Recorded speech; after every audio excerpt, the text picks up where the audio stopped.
আরে তুমি কোনো চিন্তা করো না, আমি সব সাথে করে নিয়ে যাব, বুঝলে?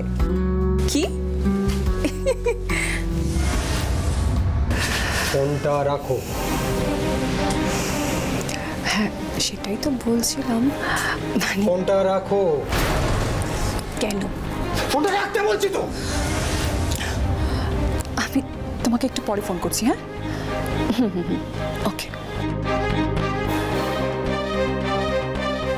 কি ব্যাপার বলো তো? তোমার জন্য শান্তিতে একটু ফোনে কথাও বলতে পারবো না নাকি? কার সঙ্গে কথা বলছি তা জেনে তুমি কি করবে? আমি কিন্তু জানি যে তুমি ঠিক কার সঙ্গে কথা বলছিলে। আচ্ছা কার সাথে? এই সেই লোকটা তো, এর সঙ্গে কথা বলছিলে। তুমি এই ছবিটা পেলে কি করে? এইটা মাহির এক বন্ধু ওকে ফোনে পাঠিয়েছে আর বলেছে যে বাবাকে দেখাস। ছি ছি ছি ছি ছি ছি ছি চৈতালি, তুমি তোমার মান সম্মানের কথাটা একবারও চিন্তা করলে না? আরে এটা জাল ছবি। তাই? এটা জাল ছবি? এআই দিয়ে তৈরি? হ্যাঁ আমারও তো তা মনে হচ্ছে। আর কত মিথ্যে বলবে? এই সেদিন বললে কুমার নাকি তোমায় বিরক্ত করে, আর আজ সেই কুমারের সঙ্গেই একটা ছবি তোমার জাল হয়ে গেল। মিথ্যে কথা বলাটাও একটা আর্ট চৈতালি, ওটা সবাই পারে না। তাই এমন মিথ্যে বলো না যেটা শুনে ঘোড়াতেও হেসে লুটোপুটি খাবে।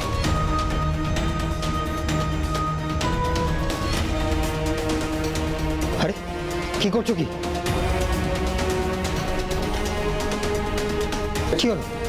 তুমি ছবিটা ডিলিট করলে কেন? বেশ করেছি। এসব মিথ্যে ছবি আমার মেয়ের ফোনে থাকুক তা আমি চাই না, নইলে ও আমাকে ভুল বুঝবে। তোমার মেয়ের যা বোঝার তা ইতিমধ্যেই বোঝা হয়ে গেছে চৈতালি। আর আমিও খুব ভালো বুঝতে পারছি যে আমার পিঠ পিছে এই কুমারের সঙ্গে তোমার একটা নির্লজ্জ পীড়িতের কাণ্ড কারখানা চলছে। হ্যাঁ চলছে, কুমারের সাথে আমার প্রেম চলছে। তাতে তোমার কি? তুমি আমাকে জীবনে কি দিয়েছে বলো? আমি একটা চাকরি করতে চেয়েছিলাম, সেটাও তুমি আমাকে করতে দাওনি। আজ 17 বছর ধরে তোমার সংসারে আমাকে জি বানিয়ে রেখেছো। আমার কোনো শখ আহ্লাদ কোনোদিন পূরণ করোনি। আর মাহি হওয়ার পর থেকে আমার সাথে ভালো ব্যবহার পর্যন্ত করোনি। তারপরেও বলছো আমি তোমার বিশ্বস্ত সেবাদাসী হয়ে থাকবো। আচ্ছা ঠিক আছে ঠিক আছে, আমি মেনে নিচ্ছি সব দোষ আমার। আমি তোমার কোনো শখ আহ্লাদ মেটাতে পারিনি, তোমায় কোনোদিন কিচ্ছু দিতে পারিনি, তোমার সঙ্গে অনেক খারাপ ব্যবহার করেছি। কিন্তু তুমি এটা কি করে ভুলে গেলে যে তুমি একজন মা? তোমার বাড়িতে একটা মেয়ে রয়েছে, সে দিন দিন বড় হচ্ছে। আচ্ছা সে তোমায় দেখে কি শিখবে? আর মায়ের যে বন্ধুগুলো তোমার এই ছবিগুলো তুলে পাঠালো, আজ ওদের সামনে মাহির মুখটা কি রইলো বলতে পারো? আমার অত ভাবার সময় নেই, আর কোনো ইচ্ছেও নেই। কারণ আমার কাছে সবার আগে হলো আমার নিজের সুখ। তোমার যা করার তুমি করে নিও।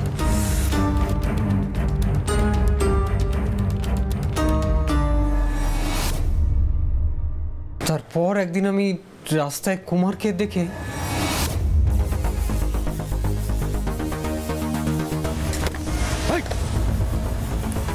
কি ব্যাপার? এবার রাস্তা আটকালেন, এটা কোন ধরনের সভ্যতা?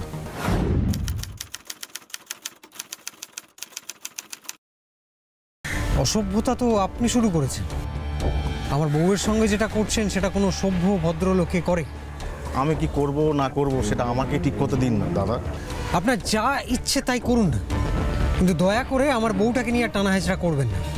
আমাদের সংসারে আর আগুন লাগাবেন না।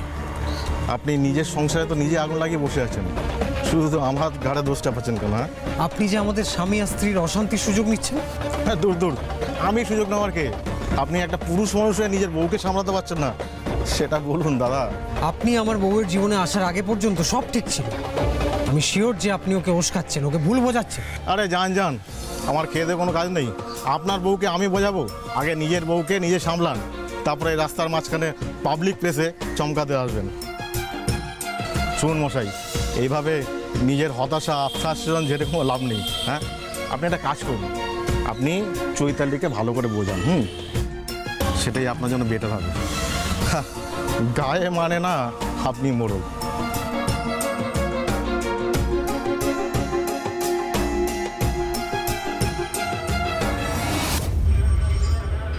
তারপর তারপর আমি চৈতালিকে অনেকবার বোঝানোর চেষ্টা করেছিলাম স্যার, কিন্তু কিন্তু কিন্তু কি? ও আমার একটাও কথা শুনতে রাজি ছিল না। আমিও দিদিকে অনেক বোঝানোর চেষ্টা করেছিলাম ম্যাডাম, কিন্তু সেদিন জামাইবাবুর কাছে তোর কেলোর কীর্তির কথা শুনে তো আমার ঘুম উড়ে গেছে রে দিদি। এসব তুই কি শুরু করেছিস? এই বাপি শোন, তুই না আমার থেকে অনেক ছোট, তোর থেকে এইসব ডেপোমির কথা আমি শুনবো না। বিষয়টা ছোট কিংবা বড় নয় দিদি, বিষয়টা হচ্ছে উচিত বা অনুচিতের। আচ্ছা, কি এমন অনুচিতের কাজ করে ফেলেছি রে আমি?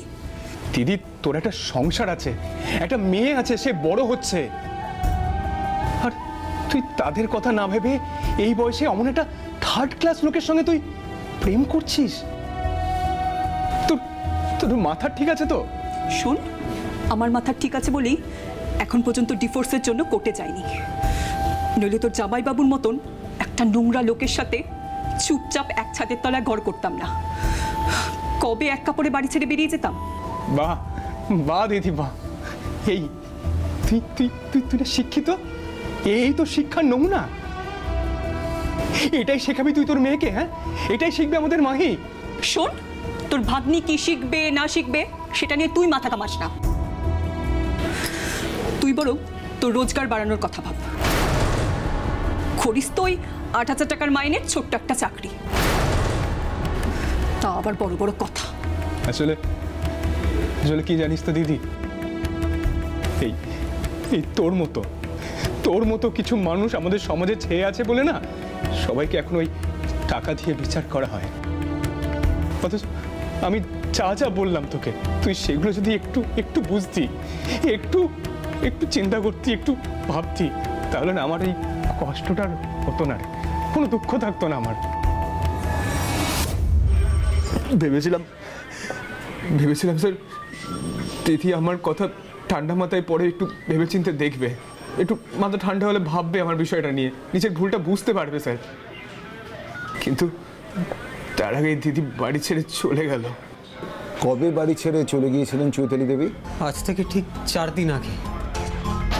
কোনো নোট বা চিঠি রেখে গেছিলেন কি? না ম্যাডাম, ওসব কিচ্ছু রেখে যায়নি। আমি সেদিন রাতে দোকান থেকে বাড়ি ফেরার পরই আমার মেয়ে আমাকে... কি বলছিস কি তুই মা? হ্যাঁ বাপি, তুমি দোকানে চলে যাওয়ার 1 ঘন্টা পরেই মা একটা ছোট ট্রলি ব্যাগ নিয়ে বেরিয়ে গেল। ট্রলি ব্যাগ নিয়ে বেরিয়ে গেছে? হেই, কিন্তু আজ তো রোববার। হ্যাঁ, তুই তো বাড়িতেই ছিলি, তুই মাকে একবারও জিজ্ঞেস করলি না মা তুমি কোথায় যাচ্ছ? অনেকবার জিজ্ঞেস করেছি, মা কোনো উত্তর দেয়নি, উল্টে আমায় ধাক্কা দিয়ে সরিয়ে বেরিয়ে গেল। সে কি রে, তুই ফোন করিসনি? মাকে অনেকবার ফোনও করেছি, মায়ের ফোন সুইচড অফ বলছে। সে কি, কোথায় গেল চৈতালি? তবে আমার মনে হয় জানো তো, মা না আলমারি থেকে কিছু বার করে সঙ্গে করে নিয়ে গেছে। কি করে জানলি তুই? ও ঘরে গিয়ে একবার আলমারির অবস্থাটা দেখো।